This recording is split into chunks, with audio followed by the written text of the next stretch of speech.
మందుబాబులకు shock అట, త్వరలోనే మద్యం ధరల పెంపు. ఇట్లాంటి షాకులు ఎన్ని షాకులు ఇచ్చినా మాకేం పెద్ద ఫరక్ పడదు. నువ్వు 50 రూపాయలు పెంచు, 100 రూపాయలు పెంచు, తాగుడే. మందుబాబులకు షాక్, త్వరలోనే మద్యం ధరల పెంపు. సర్కారుకు ధరల నిర్ణయ కమిటీ నివేదిక. ఇది 2 ఏళ్లకు ఒకసారి పెరుగుతూ ఉంటాయి, ఈసారి కొంచెం లేట్ అయిందట. 15వ తేదీ తర్వాత కొత్త ధరలు అమల్లోకి రాబోతున్నాయట. 12 కార్పొరేషన్ల పదవుల భర్తీ. ముఖ్యమంత్రి రేవంత్ రెడ్డి విదేశీ పర్యటనకు ముందే చేసేందుకు కసరత్తు చేస్తున్నారట. ఇప్పుడు ఆయన దాదాపు 17వ తారీఖు నుంచి వచ్చే నెల 10వ తారీఖు దాకా ఊర్లన్నీ తిరిగి వస్తాడట, దేశాలన్నీ. మరి ఏం చేసి వస్తాడో మరి. మందు రేట్లుగా మందుబాబులకు చేదు వార్త. రాష్ట్రంలో త్వరలో మద్యం ధరలు పెరగబోతున్నాయి. బడ్జెట్, మిడ్ రేంజ్, ప్రీమియం కేటగిరీలు బట్టి బ్రాండ్ల వారీగా ధరలు పెంచేందుకు రంగం సిద్ధమైంది. ఈ సవరించిన ధరలతో కూడిన నివేదికను ధరల నిర్ణయ కమిటీ గురువారం ప్రభుత్వానికి సమర్పించింది. ఎక్సైజ్ అధికార వర్గాల సమాచారం ప్రకారం కమిటీ నివేదికను క్షుణ్ణంగా పరిశీలించిన తర్వాత సర్కార్ తుది నిర్ణయం తీసుకోబోతున్నది. ఈ నెల 15వ తేదీ తర్వాత కొత్త ధరలు అమల్లోకి తెచ్చే అవకాశం ఉన్నట్టు సమాచారం. రాష్ట్రంలో 2023లో మద్యం ధరలు సవరించారు. వాస్తవానికి 2 ఏళ్లకు ఒకసారి ధరలు సవరించాల్సి ఉన్నది. కానీ 3 ఏళ్లుగా ధరలు పెంచకపోవడంతో తమకు ఇబ్బందికరంగా మారిందని మద్యం తయారీ సంస్థలు చెబుతున్నాయి. ముడి సరుకుల ధరలు, రవాణా, పన్నులు, నిర్వహణ ఖర్చులు పెరిగినాయి. లాభాలు బాగా క్షీణించినాయి. డిస్టిలరీలు, మద్యం తయారీ సంస్థలు చెబుతున్నాయి. ఈ క్రమంలో ప్రభుత్వం ధరల నియంత్రణ కమిటీ ఏర్పాటు చేసింది.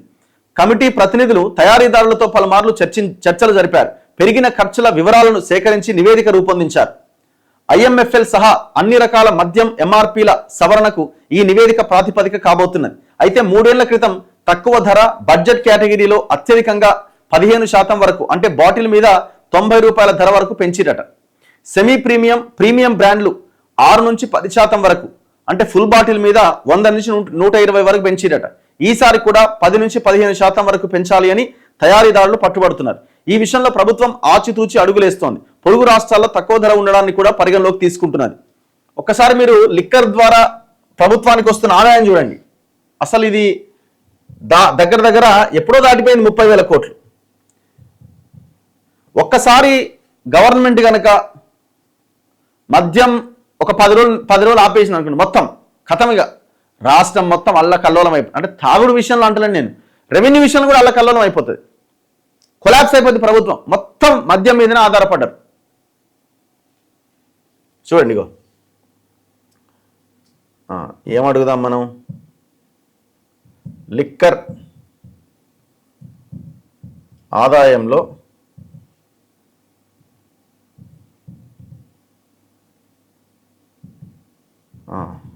తెలంగాణతో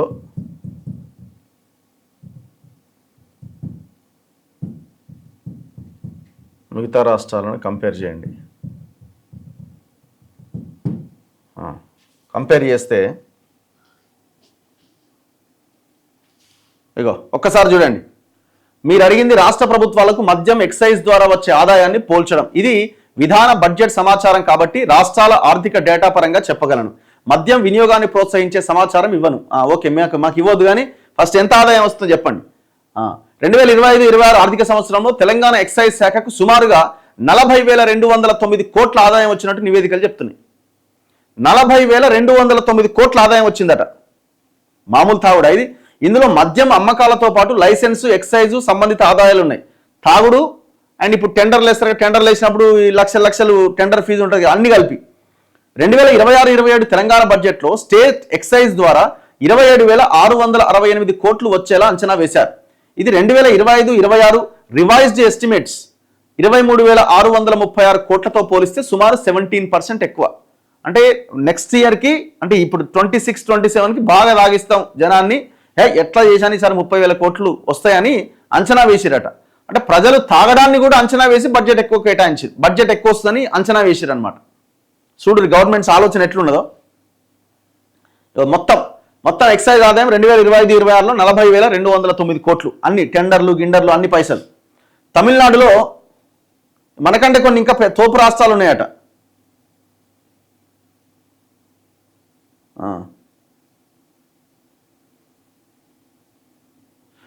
2024-25 లెక్కలు ఇస్తారట.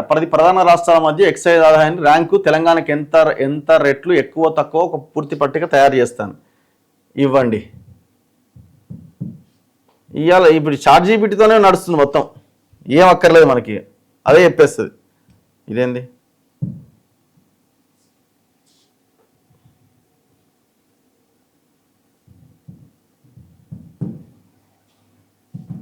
రావట్లేదు, ఏంది ఇది?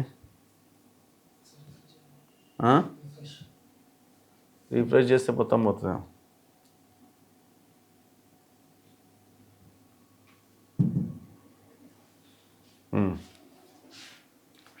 ఇగో తెలంగాణ 2024-25 బడ్జెట్ 34,600 కోట్లట.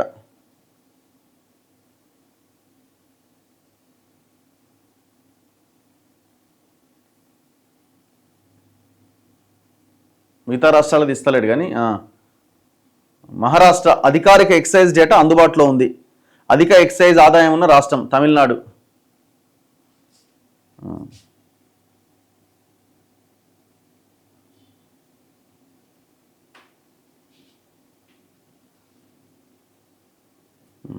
సరే, ఏదేమైనా రాష్ట్రము టాప్ 5లో ఉన్నది.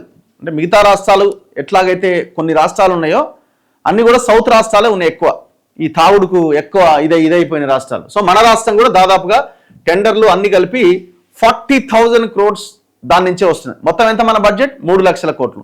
3 లక్షల కోట్లలో 40,000 కోట్ల బడ్జెట్ మనకు వస్తున్నది కేవలం లిక్కర్ ద్వారానే. ఒక్కసారి రాగిపోతే పరిస్థితి ఏందో ఊహించండి.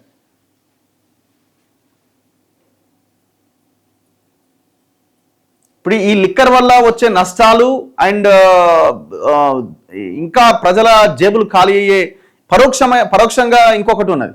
ఇప్పుడు బాగా తాగుతారు, తాగడం వల్ల కిడ్నీలు లివర్లు అన్ని ఖరాబ్ అయిపోతాయి. ఎక్కడికి పోవాలా? హాస్పిటల్కి పోవాలి. ఏ హాస్పిటల్కి పోవాలా? ప్రైవేట్. గవర్నమెంట్ హాస్పిటల్ ఉందా? ప్రైవేట్ హాస్పిటల్కి పోవాలి. మళ్ళీ అక్కడ మొత్తం ఉన్నదంతా అమ్ముకోవాలి. సో ఈ లిక్కర్ వల్ల ప్రభుత్వంలో ఉన్న రాజకీయ నాయకులకి, ఈ దోపిడీ వర్గాలకి 2 రకాల లాభాలు ఉన్నాయి. ఒకవైపున ఈ లిక్కర్ సంస్థలు, విదేశీ బ్రాండ్లు లిక్కర్ సంస్థలు ఇవి బాగా నడుస్తాయి, వాళ్ళకి ఆదాయాలు వస్తాయి, టెండర్లు వాళ్ళే, మొత్తం కథంతా వాళ్ళదే. రెండో వైపున ఈ తాగుడు ఎక్కువ అవడం వల్ల ప్రజల ఆరోగ్యం దెబ్బతింటది. ఆరోగ్యం దెబ్బతినడం వల్ల ఉన్నదంతా అమ్ముకొని ప్రైవేట్ హాస్పిటల్కి పోతారు. హాస్పిటల్ ఎవరి? వాళ్ళే. చూడండి ఎంత ఎటు చూసినా వాళ్ళకే లాభం.